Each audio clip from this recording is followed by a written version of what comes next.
Amigas y amigos, bienvenidos al canal del Congreso y a una edición especial de nuestra programación.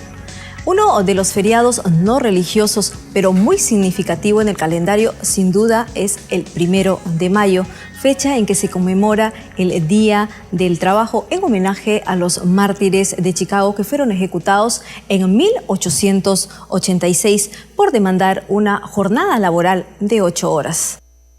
Transcurrido más de un siglo de aquel histórico hecho, aún seguimos haciendo un alto en las labores en este día, no solo para reivindicar la gesta de aquellos valerosos obreros, sino también para saludar y destacar el esfuerzo de millones de trabajadores que día a día construyen un mundo mejor.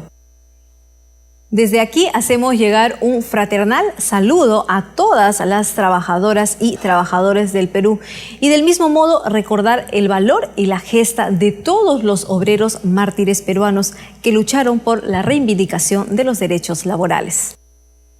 Para recordar y reflexionar esta importante fecha hemos realizado entrevistas y reportajes con el propósito de analizar la normativa vigente y el panorama del país. Vamos a iniciar nuestra edición especial con un informe que nos describe la historia del Día del Trabajo, así como las leyes que se pusieron en vigencia en favor de la clase trabajadora. Veamos la nota de nuestro compañero Carlos Aponte.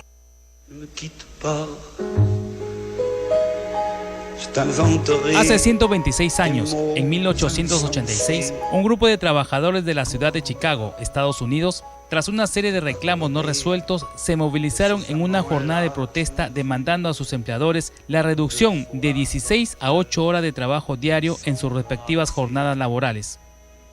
Esta movilización terminó con una huelga el 1 de mayo de 1886 y varios de sus dirigentes fueron detenidos y posteriormente condenados a muerte.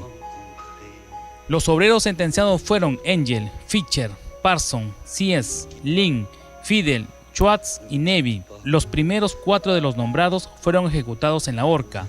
Lin se suicidó en su celda y a los restantes se les conmutó la pena de muerte por la de cadena perpetua, y el último de los señalados fue sentenciado a 15 años de prisión.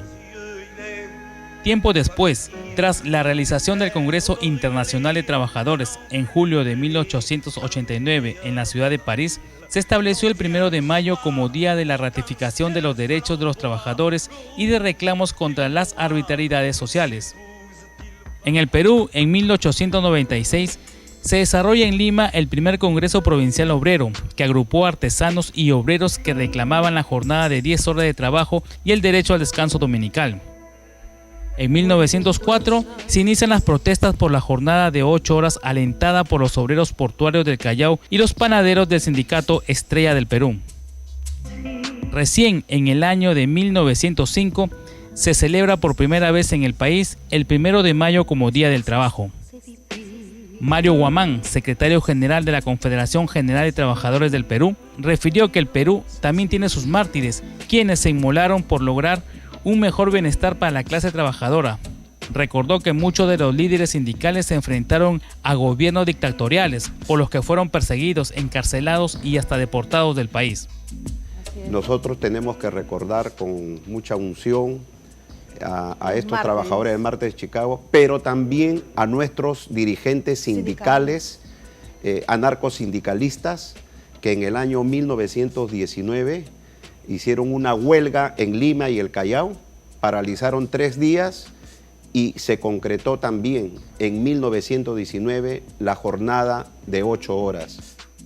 Dijo que el gran pensador y amauta José Carlos Mariátegui tuvo una activa participación en la vida sindical del país, ya que él fue quien fundó la Confederación General de Trabajadores del Perú. Pero también junto a eso tenemos que decir que Mariátegui fundó la Confederación General de Trabajadores del Perú en 1929 y trajo las ideas progresistas de izquierda y socialistas en ese entonces.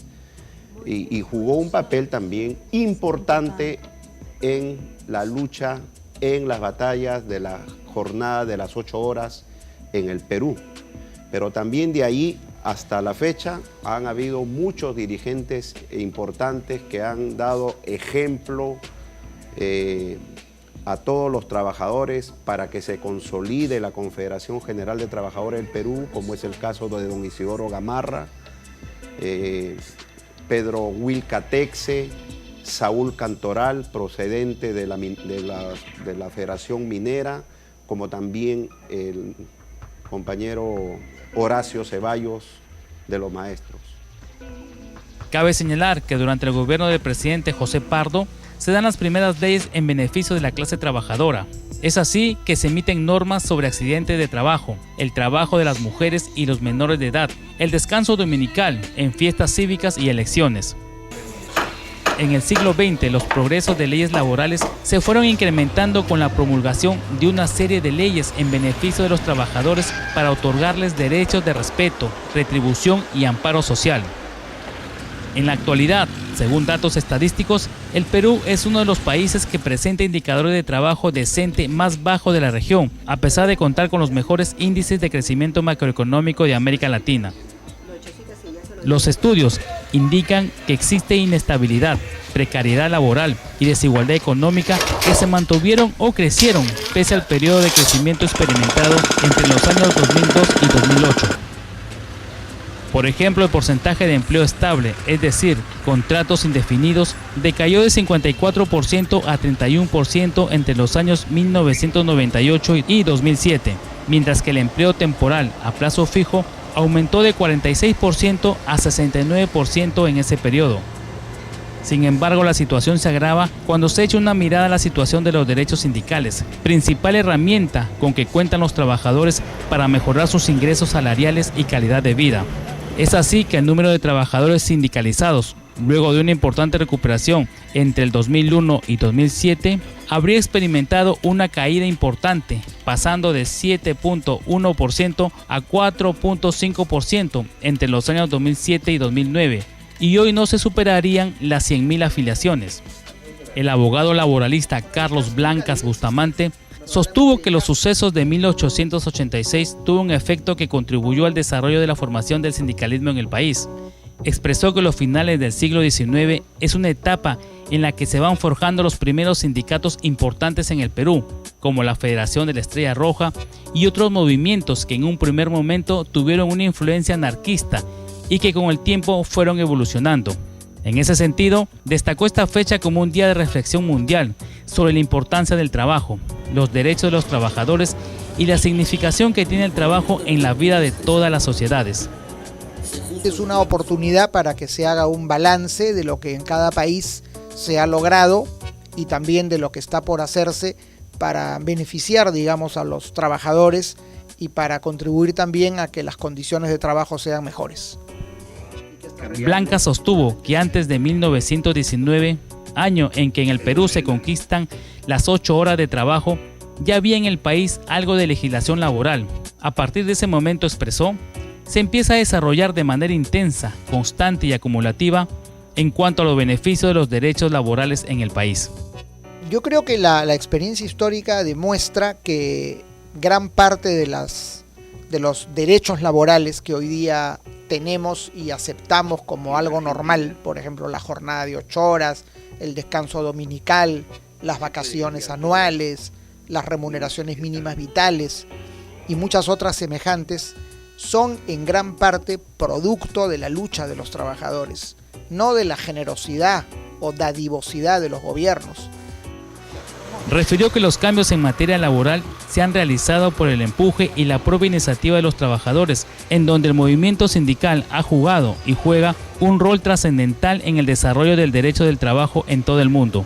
De otro lado, dijo que la clase trabajadora en el Perú tuvo su etapa negra y esta se registró en 1992, donde el gobierno de ese entonces recortó una serie de beneficios laborales, afectando considerablemente a la clase trabajadora. Aquí en el Perú, digamos, quizás la etapa más negra en materia laboral ha sido la etapa de la dictadura fujimorista, ¿no? Porque en el Perú, desde 1919, en que se conquista la jornada de 8 horas, hasta 1992, es decir, a lo largo de más de 80 años, ha habido una constante evolución positiva del derecho laboral. Es decir, incluso gobiernos conservadores o dictaduras han sido respetuosas de los derechos laborales y han contribuido a crear mayores beneficios y derechos. Es decir, el proceso de desarrollo del derecho laboral peruano en estos 70 o más años ha sido constante, acumulativo. Manifestó que desde que se restauró el régimen democrático en el país en el año 2001, los cambios laborales en beneficio de la clase trabajadora han sido muy pocos, ya que hasta la fecha se mantiene el esquema que fue creado en 1992. De otro lado, saludó el paso dado por el Parlamento Nacional al eliminar de manera progresiva el régimen CAS y otorgar una serie de beneficios a los trabajadores que se encuentran contratados bajo dicho sistema. Yo creo que la clase trabajadora debe recordar fundamentalmente que los mejores momentos para ellos han sido cuando la clase trabajadora ha estado unida y ha actuado unida. Hoy día, lamentablemente, hay una cierta dispersión sindical, sobre todo en lo que se refiere a la existencia de centrales sindicales, ¿no? Es siempre deseable, no se puede imponer por ley, desde luego, que los trabajadores logren la unidad, porque siendo unidos son más fuertes. Sobre todo hoy en día en el Perú, en que todavía el movimiento sindical no ha llegado a altos niveles de afiliación. Blancas Bustamante señaló que la gran tarea que está pendiente por el actual gobierno y para el Congreso es dar la Ley General del Trabajo, la misma que se encuentra postergada del debate desde el año 2002.